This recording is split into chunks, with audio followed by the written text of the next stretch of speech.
Good morning everyone from Tokyo, Japan. We are spending 5.5 days in Tokyo. So we're going to explore what's available here. And just as a little side note, what we did was we caught the JR train from Osaka to Tokyo, which took about 2.5 hours. It gives a nice little sneak peek of Fuji that I'm hoping to head out to maybe in the next day or two. The streets really give that Japanese vibe, and I've already seen all the cool skylines and everything cruising around. Fortunately, I didn't bring my driver's license, physical one from Australia, so for me to rent one, I don't think I can get away with the digital. Editor Skaka here. I just want to give some context on where we are for day one. So we've landed in Tokyo, and the hotel that we're staying at is called APA, and it's in an area called Akihabara. Now the plan was to walk to Akihabara and explore, but as you do in Japan, you're going to always end up doing exactly as you say. I actually walked all the way over to Sensoji Temple and then made my way for some food and ended up at Tokyo Skytree, which is what I'm going to share with you guys in this little vlog. And then caught the train back over and then explored Akihabara for day one. We're most probably going to go to Akihabara, which is where I'm staying, in the APA hotel. It's a bit small of a hotel. That's something you're gonna have to get used to.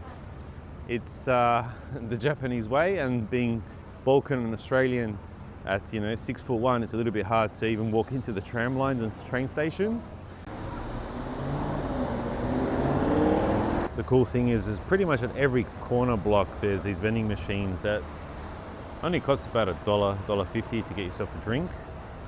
But just remember, you're going to have to carry the rubbish with you because you can't put the rubbish anywhere around because there's no bins.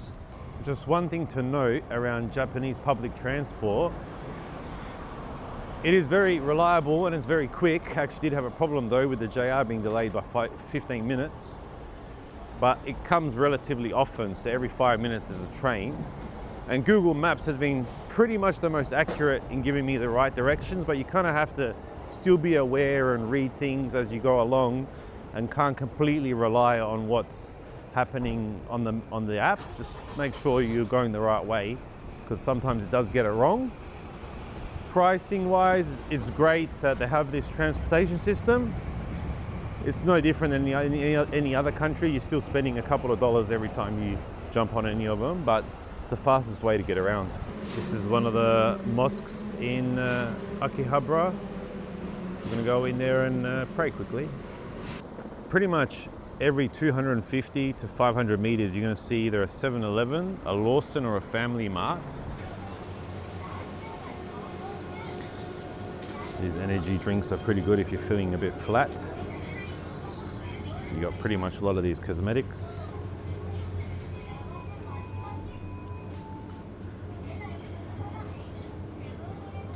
And then you got the whole variety of drinks.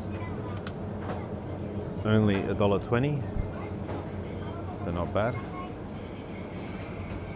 whole bunch of Japanese different chips and snacks.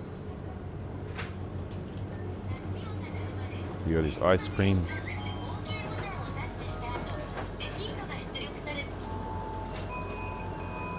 These type of food. Different takeaways, frozen meals that they cook for you, sweet cakes, pretty much not many European branded stuff, all Japanese. Pretty cool. I'm gonna go grab my drink, and apparently there's an event going at one of the temples near here, so I'm gonna walk there. It's about 2.5 kilometers. This is some type of car repair maintenance place and a car wash as well. There's another 7-Eleven. There's another 7-Eleven.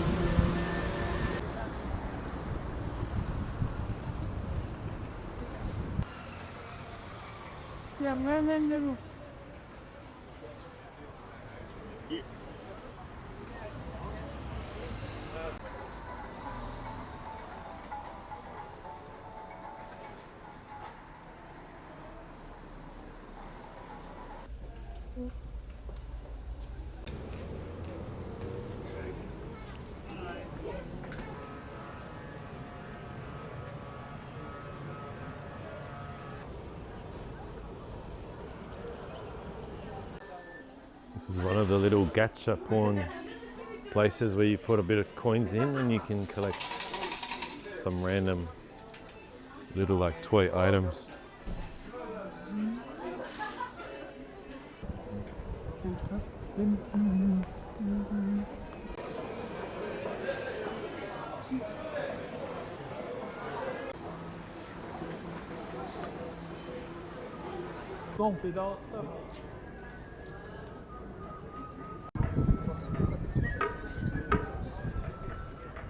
Okay, we made it to Sensoji. You got the Tokyo Sky Tower over here, and you got the Buddhist temple down here. So we're going to explore it a little bit and suss it all out.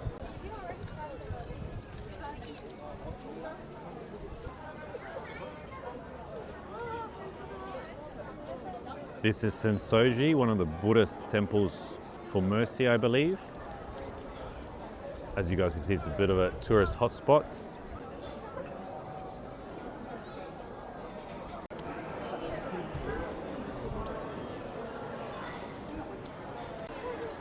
It's like fuck.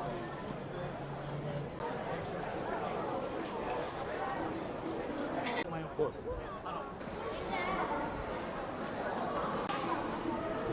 No. Definitely a cool place to visit. I'm glad that I walked the 3 kilometers to get down here. Looks like there was a festival, but I might have just missed it. But there are a lot of people walking around, so it's going to be interesting things to see.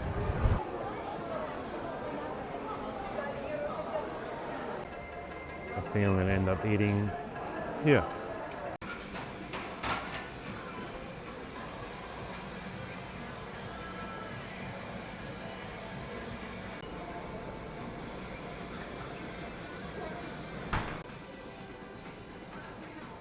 That was some delicious tuna, eel, salmon, grilled, just how I like it. The guy made it fresh in front of us. I was looking for a place like that, especially in Japan. The rice is amazing here, like absolutely delicious rice. I don't know what they do. Where am I now? I'm not 100% sure. Like I'm heading towards the Sky Tower.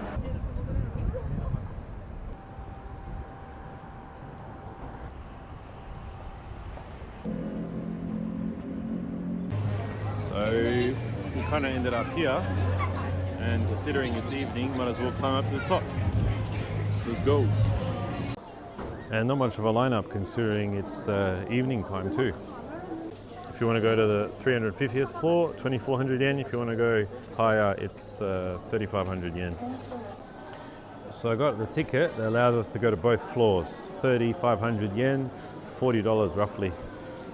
But you know, you only once in Japan, or maybe more, you never know.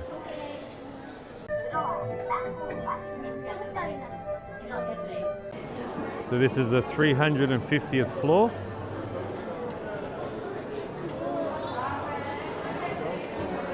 Extremely packed.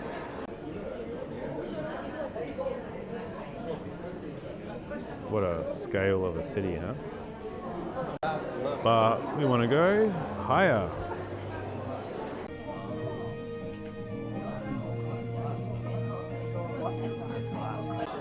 I have no idea what these anime characters are, but they're here. And we're on the 450th floor. We were actually just to those Skytree because hey.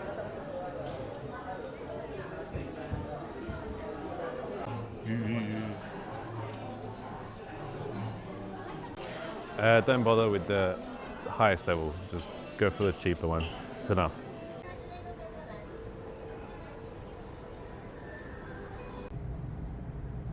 Now we're just jumping on the Tokyo Skytree to get back.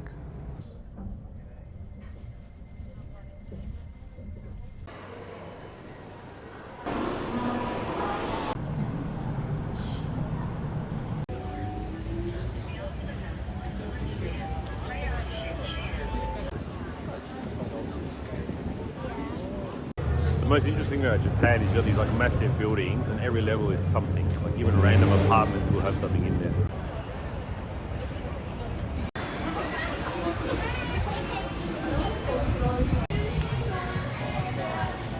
Okay, so we finally made it to Akihabara, even though it was a plan to get here earlier today, but you know, on holiday you do as you need to. It's a very interesting place. It's pretty full on. There's a lot of little spots to go into, a lot of little cafes, a lot of anime stuff happening. It feels like everyone's a giant child. So I'm going to explore the rest of this joint today. If there's anything interesting, I'll add it. Otherwise, I'll catch you guys for day 2. Good morning, everyone. Welcome to day 2. We are here at Mount Fuji. We got up pretty early, caught the bus. Pretty interesting ride all the way up here. It took about an hour and a half. But what an amazing way and visibility today to see the mountain. This is one of the random view spots that the tour bus took us to. As you can see, it's very busy. It's not too bad actually, considering it's Sunday. But there's a little cafe over there, and you got a beautiful view of Mount Fuji.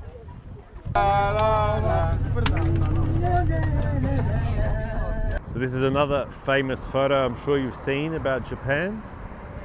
It's the Lawson shop with Mount Fuji in the background, but obviously you can see with the amount of tourists taking photos, it's not very easy to get a shot. And this is another famous 7-Eleven spot where a lot of people have seen photos of. So it's not as busy, but still not easy to get that Instagrammable picture. And a little bit of a refuel.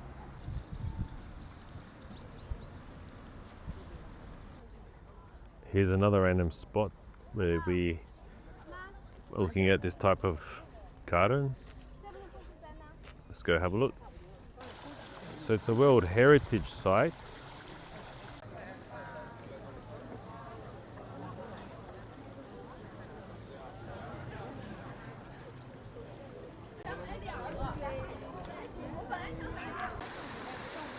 Here's the main pond.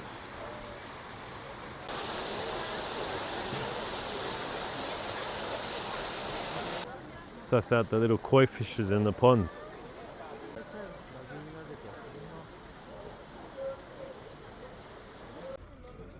Well, you got Mount Fuji and you got the Japanese exotics, but they're not really Japanese, Italian exotics. A lot of tourists. This is another famous photo shooting location. We just made it to Shimoyoshida Station and we're going to go for somewhere for a walk. Okay, and here we go again. More steps. And more steps.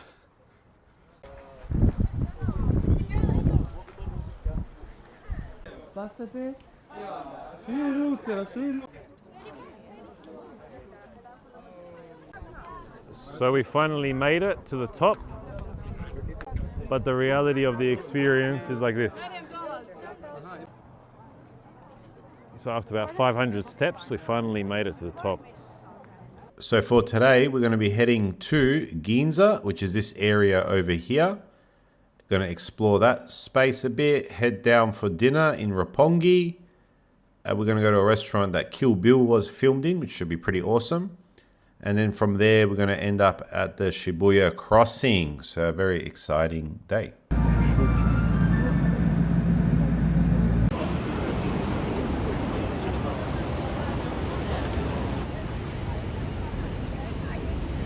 You can already tell this part of the city is a little bit higher end with a lot of the different brands pretty much positioned in these massive flagship stores.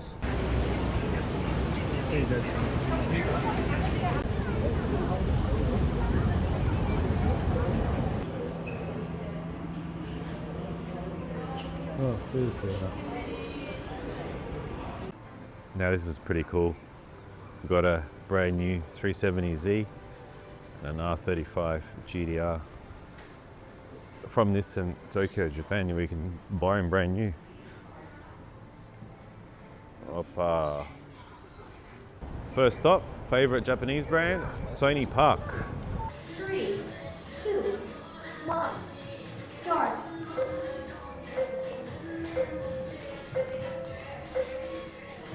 So this is doing a 3D. This is doing a little 3D scan using all these cameras to create a AI generated image. So now we're headed to the actual Sony shop, which is just down the road from the Sony Experience Center, to see what it looks like.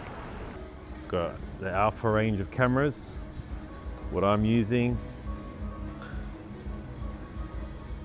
Whole product showcase of all the different technology that you can actually buy.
We made it to Tokyo Tower, a little bit taller than the tower in Paris, and everyone's lining up to take a photo. Crazy.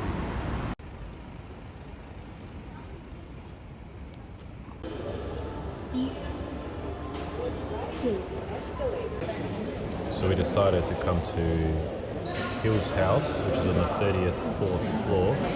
You have to buy a coffee, and it's about a $500 yen entrance, and you get a full view of Tokyo, which is pretty nice if you don't want to go to those towers that we went to in the previous videos.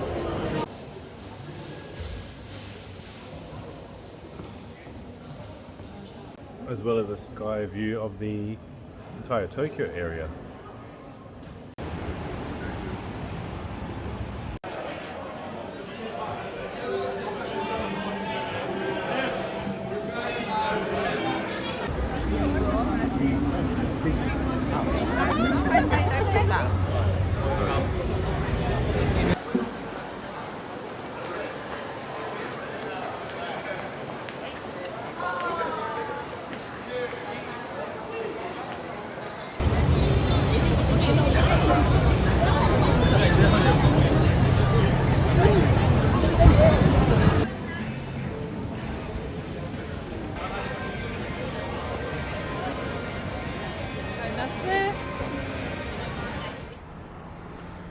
So here we are at Marunouchi Station in Tokyo. This is going to be my little summary of what I thought about Tokyo as a city versus my expectations and what the reality was like. To be honest, it's a major capital city, so it's completely well developed, organized, clean, bathroom, subway, metro. It's perfect. As a major city, I can't really fault it. I've never waited more than 2 or 3 minutes for a train or a railway. The only thing that's a bit odd is that they do stop the railway after 12, so there's a big rush. Otherwise, you're going to be paying $50 to $60 depending where you're staying to go via an Uber or a taxi. In terms of expectations, obviously on Instagram and Facebook, you see a lot of these reels and advertisements, and there are a lot of like little specific areas in Tokyo that you can go to where those things were recorded. But as you travel through, you're traveling through a city, so you're mainly seeing buildings, you know, different types of advertisements, different types of shopping centers, and then you come to that specific highlighted area that's on Instagram. And even sometimes I walk past something and I was like, oh no, that's that spot that I saw. and I didn't even realize.